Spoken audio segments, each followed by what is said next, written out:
Hello everyone, this is Tej Bahadur Singh and we are here discussing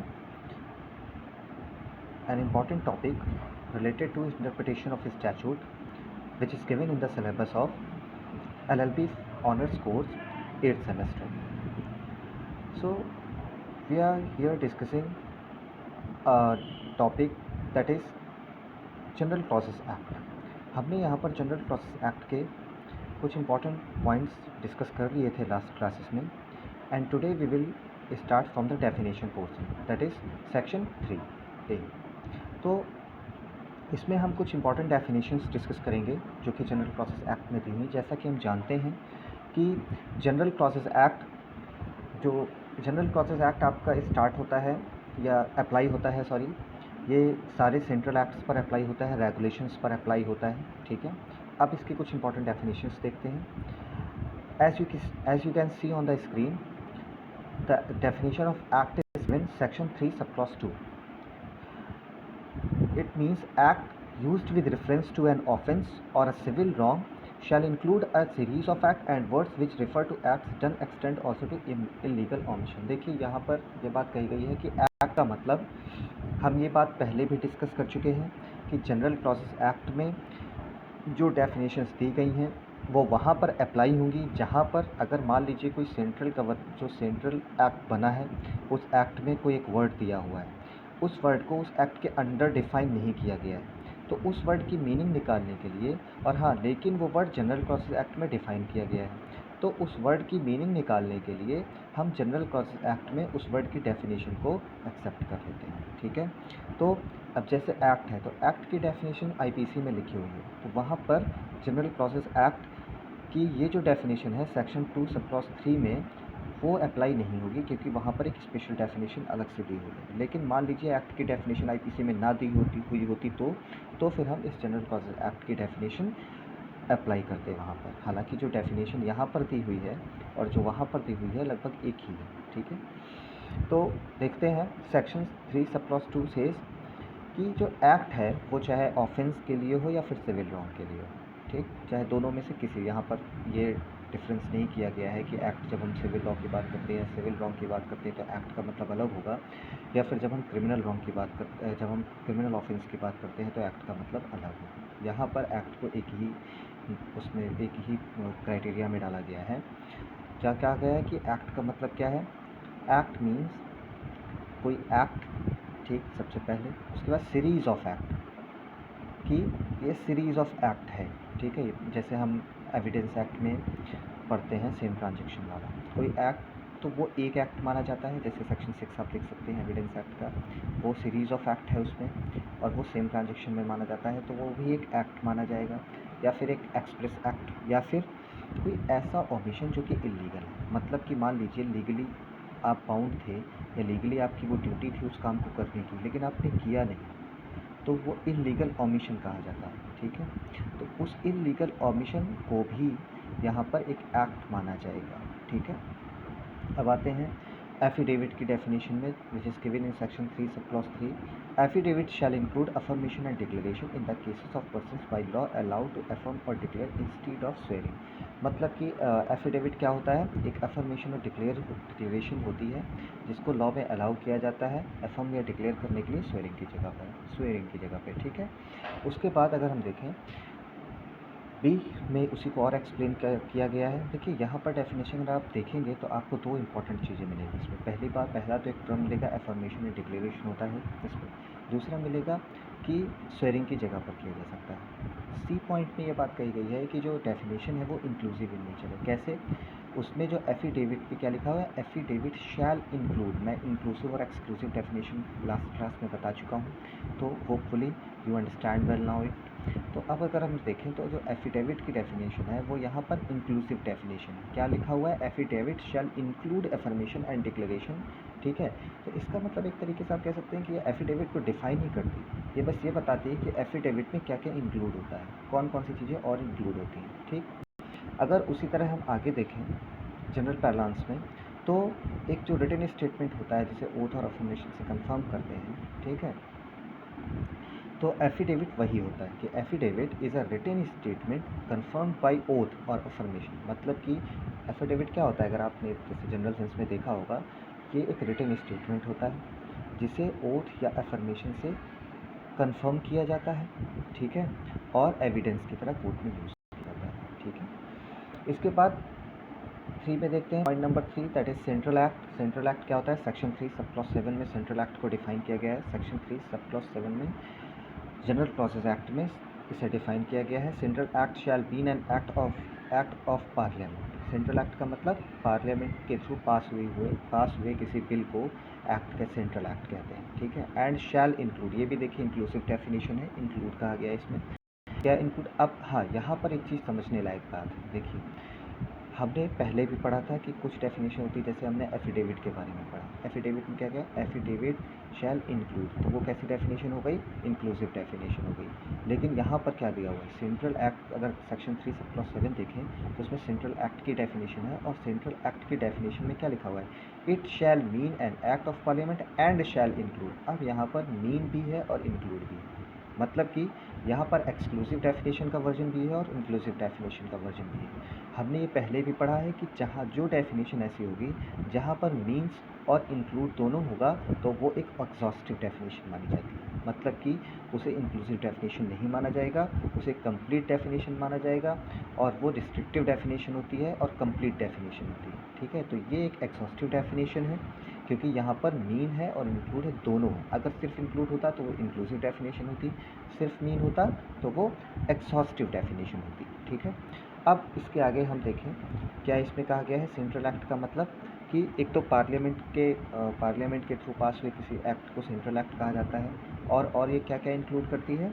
sub clause A में क्या कहा है, an act of the dominion legislature or of the Indian legislature passed before the commencement of the constitution. मतलब कि अगर कोई dominion legislature का मतलब क्या हुआ, ब्रिटिश राज की गवर्नमेंट, ब्रिटिश राज के टाइम पर जो लेजिस्लेचर्स थे, अगर उन्होंने कोई एक्ट ऐसा पास किया है और वो अभी भी अप्लाई करता है इस देश में, तो ऐसा लेजिस्लेचर सेंट्रल एक्ट में आएगा। या फिर इंडियन लेजिस्लेचर ने कॉन्स्टिट्यूशन से पहले कोई ऐसा एक्ट पास किया है तो उसे भी सेंट्रल एक्ट माना जाएगा। यहाँ पर बात कर रहे हैं डोमिनियन लेजिस्लेचर का मतलब स्वतंत्रता से पहले जो ब्रिटिश राज में जो सेंट्रल में जो लेजिस्लेचर्स थे उनकी हम बात कर रहे हैं, ठीक है।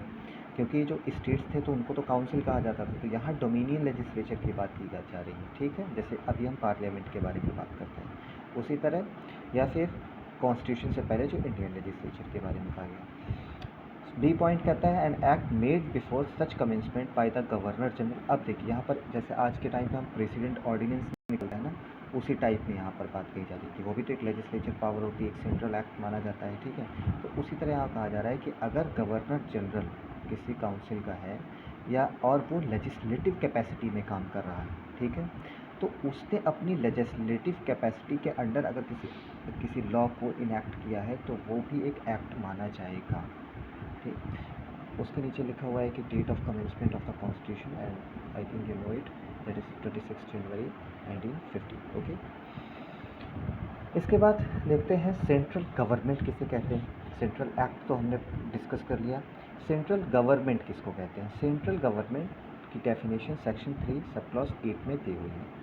It says central government shall in relation to anything done or to be done after the commencement of the constitution mean the president and shall include। अब देखिए यहाँ पर क्या है, ये सेंट्रल गवर्नमेंट का मतलब आपको थोड़ा कॉन्स्टिट्यूशन रेफर करना पड़ेगा। यहाँ पर एग्जीक्यूटिव पावर का हेड कौन होता है, प्रेसिडेंट होता है। कोई भी लॉ अगर कॉन्स्टिट्यूशन पे आप ध्यान देंगे तो उसमें ये सब है।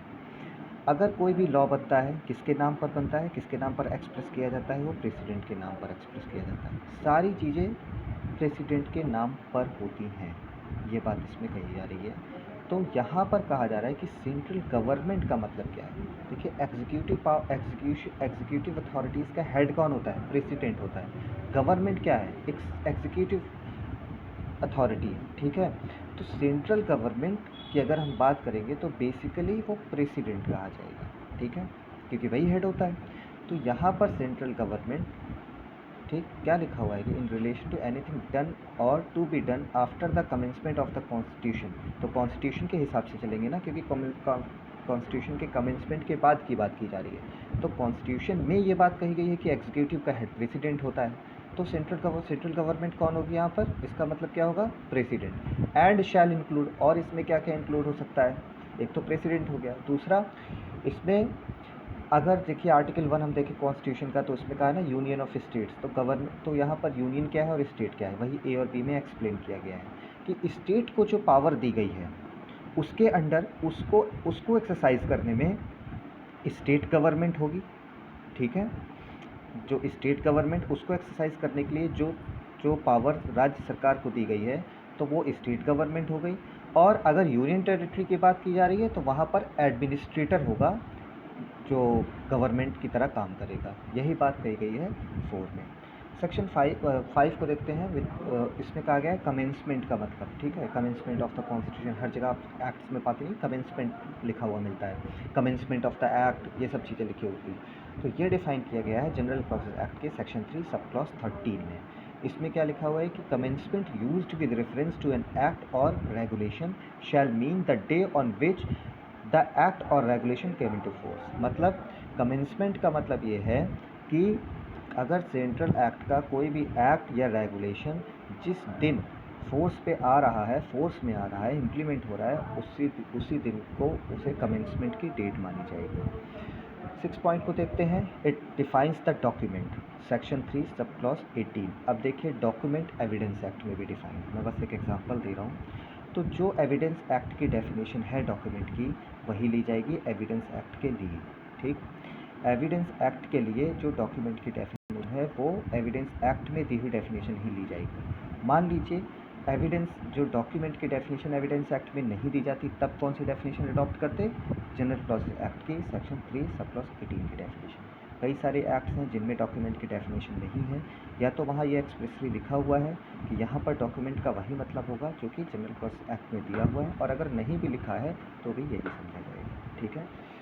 इसमें आके देखते हैं document shall include any matter written expressed और डिस्क्राइब। समझिए इसको, document shall include inclusive definition है, और क्या क्या इंक्लूड होगा इसमें, कोई भी मैटर जो कि रिटन हो सकता है, एक्सप्रेस्ड हो सकता है, या डिस्क्राइब्स हो सकता है किसी चीज़ के ऊपर, ठीक है, किसी सब्सटेंस के ऊपर, बाय मीन्स ऑफ लेटर्स में, मतलब लेटर्स के थ्रू, फिगर्स के थ्रू, या मार्क्स के थ्रू, कोई भी ऐसा सब्सटेंस जो डिस्क्राइब है कहीं पर एक्सप्रेसली या फिर डिस्क्राइब किया गया हुआ है, ठीक है। तो ये भी हो सकता है कि उसमें जो है लेटर्स और फिगर्स कॉम्बिनेशन है, तो डॉक्यूमेंट में ये सारी चीज़ें आ जाएगी, लेटर भी आ जाएगा, फिगर भी आ जाएगा, मार्क्स भी आ जाएंगे, या फिर 2-3 चीज़ें मिलाकर लिखी हुई हैं।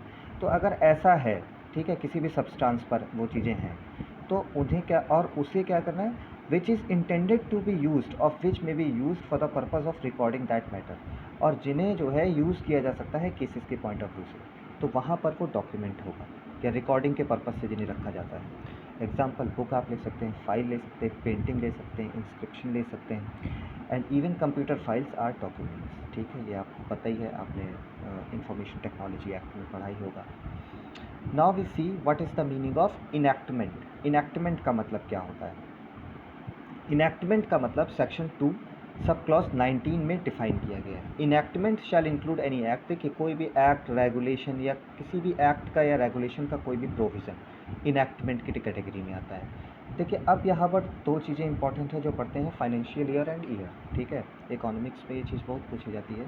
फाइनेंशियल ईयर क्या होता है, सेक्शन 3 सब क्लॉज 21 में कहा गया है। इंडिया में जो फाइनेंशियल ईयर शुरू होता है, अब फाइनेंशियल ईयर की डेफिनेशन कहाँ लिखी हुई है, जनरल क्लॉजेस एक्ट में, section 3 sub clause 21। Financial year क्या होगा, फाइनेंशियल ईयर कब से शुरू होता है, 1 अप्रैल से स्टार्ट होता है फाइनेंशियल ईयर, ठीक। और जो ईयर टर्म है, ईयर टर्म को, ये तो फाइनेंशियल है हमने देखा जो कि 1 अप्रैल से स्टार्ट होता है, लेकिन ईयर कब से होता है, वो उसकी डेफिनेशन दी हुई है अंडर सेक्शन 3 सब क्लॉज 66। उसमें क्या कहा गया है कि जो ईयर है वो ब्रिटिश कैलेंडर के हिसाब से चलता है, मतलब कि जनरल क्लॉजेज एक्ट में अगर इस सेक्शन 3 सब सेक्शन 66 को देखें तो year means calendar year which start from January to December, मतलब कि जनवरी से दिसंबर को ईयर माना गया है। लेकिन अगर हम जब भी फाइनेंशियल ईयर को मेंशन करते हैं, एक्सप्रेस करते हैं, तो वो कब होगा, वो होगा 1 अप्रैल से स्टार्ट होगा, ठीक है। यही बेसिक डिफरेंस होता है दोनों में। अब देखते हैं पॉइंट नंबर 9 को, that is good faith, which is given in section 3 sub clause 22. It says a thing shall be deemed to be done in good faith where it is in fact done honestly whether it is done negligently और not. मतलब कि ये बात कही गई है कि एक चीज़, एक कोई भी एक्ट को, किसी भी चीज़ को गुड फेथ में कहा जाएगा कि ये चीज़ गुड फेथ में की गई है अगर वो चीज़ ऑनेस्टली की गई है. ठीक है, अगर पूरी ईमानदारी से किसी काम को किया गया है, ठीक, तो ये कहा जाएगा कि ये काम गुड फेथ में किया गया है, भले ही उसमें थोड़ी लापरवाही हुई. ठीक है, उसके बाद the term good faith has been defined differently in different enactment. ठीक है, आईपीसी में भी गुड फेथ डिफाइंड है. The above definition of good faith does not apply to the enactment which contains a specified definition of the term good faith. यहाँ पर ये बात कही गई है कि जो गुड फेथ है अगर स्पेशली किसी एक्ट में डिफाइंड है तो फिर ये डेफिनेशन अप्लाई नहीं होगी वहाँ पर जो जनरल प्रोसेस एक्ट में दी हुई है. डी कहता है the above definition may be applied only if there is nothing repugnant in the subject और कॉन्टेक्स्ट और if that it is so the definition is not applicable. देखिए, इसको समझने की ज़रूरत है. यहाँ पर ये बात एक्सप्लेन की गई है कि मान लीजिए कोई डेफिनेशन, मान लीजिए गुड फेथ की जो डेफिनेशन जनरल प्रोसेस एक्ट में दी हुई है वो गुड फेथ टर्म मान लीजिए किसी एक्ट में एक्सप्रेस्ड है, लेकिन उस एक्ट में गुड फेथ की डेफिनेशन नहीं है. अगर उस एक्ट में गुड फेथ की डेफिनेशन है तो उसी डेफिनेशन को एक्सेप्ट किया जाएगा, फिर जनरल क्लॉज एक्ट से कोई लेना देना नहीं होगा. लेकिन अगर उसकी डेफिनेशन नहीं दी हुई है और उस टर्म का, गुड फेथ का टर्म का यूज़ किसी एक्ट में, सेंट्रल एक्ट में किया गया है, तो फिर वो जो मतलब कि जो डेफिनेशन है वो हम कहाँ से एक्सेप्ट करेंगे, जनरल क्लॉजेज एक्ट से वो एक्सेप्ट करेंगे. लेकिन अगर जनरल क्लॉज एक्ट की गुड फेथ की डेफिनेशन एक्सेप्ट करने के बाद अगर ऐसी कोई दिक्कत आती है कि उस एक्ट का ऑब्जेक्ट ही फ्रस्ट्रेट होने लगता है, तो फिर वहाँ पर जनरल क्लॉजेज एक्ट के अंडर दी हुई गुड फेथ की डेफिनेशन रिजेक्ट हो जाएगी. ठीक है, इसके बाद अगर हम देखें point number 10, it defines the government or the government shall include both the central government and state government. Section 3 sub clause 23 में ये बात कही गई है कि जो गवर्नमेंट का मतलब गवर्नमेंट में इंक्लूसिव डेफिनेशन है और इसमें ये कहा गया है कि गवर्नमेंट में सेंट्रल गवर्नमेंट और स्टेट गवर्नमेंट दोनों इंक्लूड होंगे. पॉइंट नंबर 11 में गवर्नमेंट सिक्योरिटीज़ की बात की गई है which is given in section 3 sub clause 24 of general process act. इसमें क्या है कि government securities shall mean securities of the central government और एनी स्टेट गवर्नमेंट. मतलब वो सिक्योरिटी जो सेंट्रल गवर्नमेंट या स्टेट गवर्नमेंट की है उन्हें गवर्नमेंट सिक्योरिटीज़ कहा जाएगा. ठीक, अब इसका पॉइंट नंबर 12 देख लेते हैं, वो थोड़ा सा इंपॉर्टेंट है. It talks about immovable property. ठीक है, इमूवेबल प्रॉपर्टीज़ को देखते हैं. ये एक इंक्लूसिव डेफिनेशन इसमें दी हुई है. ठीक है, इंक्लूसिव डेफिनेशन इसमें दी हुई है and it says immovable property shall include first land. Immovable property में क्या क्या आएगा, देखिए इमूवेबल प्रॉपर्टी की डेफिनेशन और कहाँ पर दी हुई है, ट्रांसफ़र ऑफ प्रॉपर्टी एक्ट में अगर आप देखेंगे, और भी दी हुई है, रजिस्ट्रेशन एक्ट में भी दी हुई है. ठीक है, तो इमूवेबल प्रॉपर्टी में अब देखिए जो ट्रांसफ़र ऑफ प्रॉपर्टी एक्ट में मान लीजिए डेफिनेशन इमूवेबल प्रॉपर्टी की दी हुई है, तो वहाँ तो वैसे भी डेफिनेशन स्पेशली दी हुई है, तो उसका भी इस डेफिनेशन से कोई मतलब नहीं. और टीपीए के लिए यानी कि ट्रांसफ़र ऑफ प्रॉपर्टी एक्ट के लिए हम जो उसमें दी हुई है डेफिनेशन उसी को अप्लाई करेंगे. लेकिन कहीं किसी और एक्ट में जहाँ पर इमूवेबल प्रॉपर्टी की डेफिनेशन नहीं दी हुई है वहाँ पर हम जनरल क्लॉजेस के सेक्शन 3 सब क्लॉज 26 में जो डेफिनेशन दी है इमूवेबल प्रॉपर्टी की उसे अप्लाई करेंगे. ठीक है, देखते हैं इमूवेबल प्रॉपर्टी का मतलब. इंक्लूसिव डेफिनेशन है, इट इंक्लूड्स लैंड. ठीक है, benefits to arise out of the land, मतलब कि जो ज़मीन से जो बेनिफिट्स मिलते हैं हमें वो. थिंग्स अटैच टू अर्थ, चीज़ें जो अर्थ से अटैच्ड हैं वो. और permanently fastened to anything attached to earth, या फिर जो अर्थ से जो अटैच्ड है, ठीक है, उससे वो चीज़ें परमानेंटली अटैच्ड हैं. ठीक, वो सारी चीज़ें इमूवेबल प्रॉपर्टी में है. जैसे इसमें एग्जांपल लिख दिया हुआ है, trees are immovable property because trees are benefits arise out of the land. देखिए ट्रीज़ अगर आप देखिए तो ट्रीज़ क्या है, ये benefits arise out of the land. ठीक, जो ये बेनिफिट्स हैं ये बेसिकली लैंड से अराइज आउट होते हैं and attach to the earth, और अर्थ से अटैच भी है, इसलिए भी इसे इमूवेबल प्रॉपर्टी की कैटेगरी में डाला जाएगा. However timber is not immovable property. Timber देखिए इमूवेबल प्रॉपर्टी नहीं है. रीज़न क्या है इसका, as the same are not permanently attach to the earth, क्योंकि ये परमानेंटली अटैच नहीं है, इसे काटने के पर्पज़ से ही इसको जो है रखा जाता है. ठीक है, in the same manner building are immovable property, buildings भी तो इमूवेबल प्रॉपर्टी होती हैं, मकान हाउसेस जो भी हैं वो इमूवेबल प्रॉपर्टी होती हैं, because it these are totally attached to the earth. Okay, so यहाँ पर हमने अभी इमूवेबल प्रॉपर्टी का मतलब समझा। Now let's see what is the meaning of imprisonment. Imprisonment section 3 sub clause 27 में बताया गया है, और ये कहा गया है कि इम्प्रिजनमेंट का वही मतलब होगा जो इंडियन पीनल कोड में इम्प्रिजनमेंट का मतलब दिया है। तो यानी कि यहाँ पर जनरल क्लॉज एक्ट का सेक्शन 3 सब क्लॉज 27 जो आईपीसी में दी हुई डेफिनेशन है इम्प्रिजनमेंट की, उसी को एक्सेप्ट करता है। ठीक, उसके अलावा अगर हम इंडियन लॉ को देखें, Indian law section 2 sub clause 29 में डिफाइन किया गया है। It says Indian law, that means any act, ordinance or regulation, rule, order by laws or other instrument which before the commencement of this constitution had the force of law in any province of India। मतलब कि कोई भी Indian law का मतलब यहाँ ये कहा गया है कि कोई भी लॉ जो कि act, ordinance, regulation, rule, order या बाई लॉज या किसी अदर इंस्ट्रूमेंट में हमारे कॉन्स्टिट्यूशन के कमेंसमेंट से पहले की बात हम कर रहे हैं, ऐसा कोई भी हम बात कर ले एक्ट की, ऑर्डिनेंस की, रेगुलेशन की, रूल की, ऑर्डर की, किसी भी चीज़ की बात कर ले हमारे कॉन्स्टिट्यूशन के लागू होने से पहले जो जो इन्फोर्स्ड थी, ठीक है, कहाँ पर, इंडिया के किसी भी प्रोविंस पर या किसी भी प्रोविंस के किसी भी पार्ट पर, ठीक, या फिर जो कहाँ पर इन्फोर्स थी, पार्ट ए या पार्ट सी पे। देखिए पहले जो हमारे स्टेट्स थे पार्ट ए बी सी करके डिफरेंट थे, तो क्या कहा गया है कि जो पार्ट ए और पार्ट सी में जो लॉ है जो डिफ़ाइन किया गया है, जो स्टेट्स हैं उन पर अगर कोई भी लॉ ऐसा डिफाइंड था कॉन्स्टिट्यूशन के कमेंसमेंट से पहले, तो उसे इंडियन लॉ आज भी माना जाएगा। ठीक है, उसके बाद क्या कहता है, but does not include any act of parliament of the United kingdom. लेकिन यूके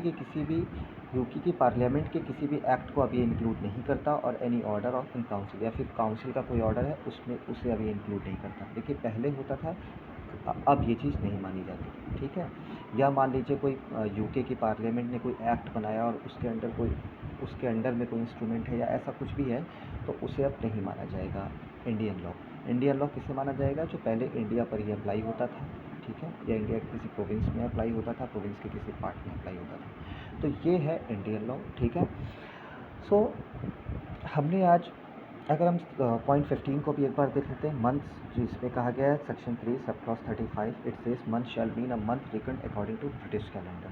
ब्रिटिश कैलेंडर के हिसाब से जो मंथ है उसी को मंथ एक्सेप्ट किया गया है। ठीक है, तो हमने आज 15 पॉइंट डिस्कस किए डेफिनेशन पोर्शन के। ठीक है, इसी को आगे डिस्कस करेंगे, अभी इसमें और भी कुछ इंपॉर्टेंट डेफिनेशंस हैं। ठीक है, थैंक यू।